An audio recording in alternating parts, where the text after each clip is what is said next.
ನಮಸ್ಕಾರ ಎಲ್ರಿಗೂ. ಈ ಒಂದು ವಿಡಿಯೋದಾಗ 76ನೇ ಗಣರಾಜ್ಯೋತ್ಸವ ದಿನಾಚರಣೆಯ ಒಂದು ಚಿಕ್ಕ ಭಾಷಣ ಮತ್ತು ಅರ್ಥಪೂರ್ಣವಾದ ಪ್ರಬಂಧವನ್ನು ಯಾವ ರೀತಿ ಬರಿಬೇಕು ಅನ್ನೋದನ್ನು ತಿಳಿಸ್ಕೊಡ್ತೀನಿ. ಪ್ರತಿ ವರ್ಷ ಅದ ಭಾಷಣ ಅದ ಪದಗಳನ್ನ ಕೇಳಿ ನಿಮಗೆ ಬೇಸರಾಗಿದ್ರೆ ಈ ಥರ ಒಂದು ಹೊಸ ಸ್ಟೈಲ್ ಒಳಗೆ ಹೊಸ ರೀತಿಯೊಳಗೆ ಭಾಷಣ ಮಾಡಿ ನೋಡ್ರಿ. ಎಲ್ಲರಿಗೂ ಅಟ್ರಾಕ್ಟಿವ್ ಆಗಿರ್ತೈತಿ ಮತ್ತು ಅರ್ಥಪೂರ್ಣವಾಗಿಯೂ ಇರ್ತೈತಿ. ಹಾಗಾದ್ರೆ ವಿಡಿಯೋ ಶುರು ಮಾಡೋಣ ಬರ್ರಿ.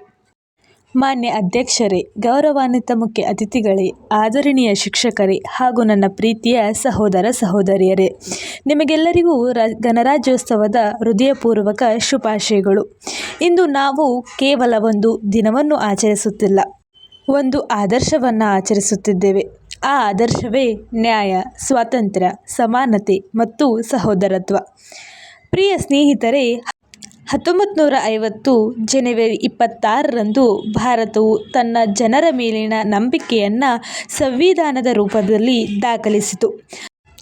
ನಮ್ಮ ಸಂವಿಧಾನವನ್ನು ಅನುಸರಿಸುವುದು, ಗೌರವಿಸುವುದು ನಮ್ಮೆಲ್ಲರ ಆದ್ಯ ಕರ್ತವ್ಯವಾಗಿದೆ.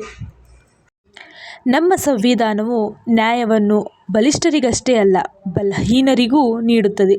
ಸ್ವಾತಂತ್ರ್ಯವನ್ನು ಕೇವಲ ಮಾತಿಗೆ ಅಲ್ಲ, ಚಿಂತನೆಗೂ ನೀಡುತ್ತದೆ. ಸಮಾನತೆಯನ್ನು ಕಾನೂನಿನ ಮುಂದೆ ಮಾತ್ರವಲ್ಲ, ಬದುಕಿನಲ್ಲೂ ನೀಡುತ್ತದೆ.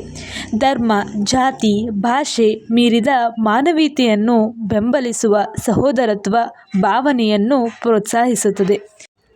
ವಿಧಿ 14 ನಮಗೆ ಸಮಾನತೆಯನ್ನು ನೀಡುತ್ತದೆ. ವಿಧಿ 21 ನಮಗೆ ಗೌರವಯುತ ಜೀವನದ ಹಕ್ಕನ್ನು ನೀಡುತ್ತದೆ.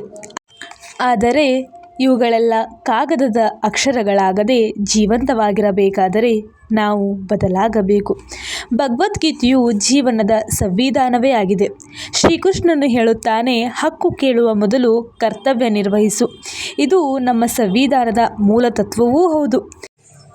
ಹಕ್ಕುಗಳ ಜೊತೆಗೆ ಕರ್ತವ್ಯಗಳು ಇದ್ದಾಗಲೇ ಗಣರಾಜ್ಯ ಶಕ್ತಿಶಾಲಿಯಾಗುತ್ತದೆ. ಸಮಾಜ ಬದಲಾಗಬೇಕಾದರೆ, ದೇಶ ಮುಂದುವರಿಯಬೇಕಾದರೆ ಪ್ರತಿಯೊಬ್ಬ ನಾಗರಿಕನೂ ಆತ್ಮಪರಿಶೀಲನೆ ಮಾಡಲೇಬೇಕು. ಕೊನೆಯ ಮಾತು ನಮ್ಮ ಯುವಕರಿಗೆ. ಇಂದು ದೇಶದ ದೊಡ್ಡ ಶಕ್ತಿ ಯುವಜನ. ನಾವು ಭ್ರಷ್ಟಾಚಾರವನ್ನು ದ್ವೇಷಿಸಿದರೆ ಸಾಲದು, ನೈತಿಕತೆಯನ್ನು ಬದುಕಿನಲ್ಲಿ ಅಳವಡಿಸಿಕೊಳ್ಳಬೇಕು. ಸ್ವಚ್ಛತೆಯನ್ನು ಬೇಡಿಕೊಂಡರೆ ಸಾಲದು, ನಾವೇ ಸ್ವಚ್ಛರಾಗಬೇಕು. ಭಗವದ್ಗೀತೆಯ ಜ್ಞಾನ ಮತ್ತು ಸಂವಿಧಾನದ ಮೌಲ್ಯಗಳನ್ನು ನಮ್ಮ ಜೀವನದಲ್ಲಿ ಅಳವಡಿಸಿಕೊಂಡಾಗಲೇ ನಿಜವಾದ ಗಣರಾಜ್ಯೋತ್ಸವದ ಅರ್ಥ ಸಾರ್ಥಕವಾಗುತ್ತದೆ. ಇಷ್ಟು ಹೇಳಿ ನನ್ನ ಪುಟ್ಟ ಭಾಷಣಕ್ಕೆ ಚೊಕ್ಕ ವಿರಾಮವನ್ನು ನೀಡುತ್ತೇನೆ. ಜೈ ಭಾರತ್ ಮಾತೆ, ವಂದೇ ಮಾತರಂ. ಈ ರೀತಿ ನೀವು ಸರಳವಾಗಿ ಅರ್ಥಪೂರ್ಣವಾಗಿ ಭಾಷಣ ಮಾಡಿದರೆ ಎಲ್ಲರ ಆಕರ್ಷಣೆಗೆ ನೀವು ಒಳಗಾಗುತ್ತೀರಿ. ಈ ಒಂದು ಮಾಹಿತಿ ನಿಮಗೆ ಇಷ್ಟವಾದರೆ ಟ್ರೆಂಡ್ ವಿತ್ ನಾಲೆಜ್ ಯೂಟ್ಯೂಬ್ ಚಾನಲ್ನ ಸಬ್ಸ್ಕ್ರೈಬ್ ಮಾಡಿಕೊಳ್ಳಿ. ಈ ವಿಡಿಯೋದ ಅನಿಸಿಕೆಯನ್ನು ನಿಮ್ಮ ಕಮೆಂಟ್ಗಳ ಮೂಲಕ ನನಗೆ ತಿಳಿಸಿ. ಹಾಗೆ ಈ ಒಂದು ಭಾಷಣದ ಒಂದು ವಿಡಿಯೋವನ್ನು ನಿಮ್ಮ ಪುಟ್ಟ ಮಕ್ಕಳಿಗೆ ಶೇರ್ ಮಾಡಿ ಹಾಗೂ ಲೈಕ್ ಮಾಡೋದನ್ನು ಮರಿಬೇಡಿ ಅಂತ ಹೇಳ್ತಾ ಧನ್ಯವಾದಗಳು.